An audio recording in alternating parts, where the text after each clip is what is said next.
I was just sitting here thinking about how even back then, when I was at a point in my life where I really wasn't actively seeking after God, where I really wasn't reading my Bible, where God was a part of my life and at the center of my life, even back then, He was still molding me and shaping me, and He was still working on the plans that He had for me. He was giving me talents back then to use for the future where I would be actively seeking after His will.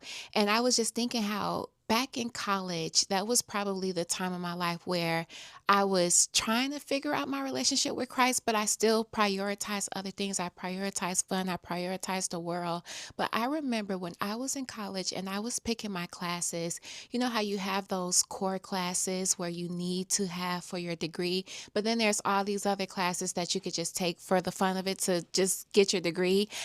All those extra classes I took, looking back, I took photography, I took cinematography, I took Photoshop, I took all these creative classes. I don't know why I took them, but now I realize all of those skills that I gained back then are skills that I use right now as I'm creating these videos and creating this content and creating these Bible studies to put out God's word. So even back then, even when I really wasn't focused on my relationship with Christ, He was still focused on me. He was still focused on my future. He was still focused on the plans that He had for me, like Jeremiah 29:11 says. He was still focused on the will that He had for my life.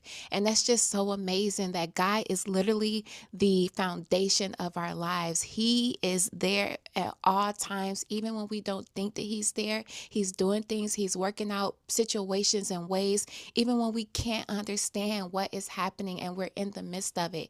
God is so good and He is with us at all times. So I just wanted to share that. I hope that blessed somebody. I love y'all. I'll see you in the next video.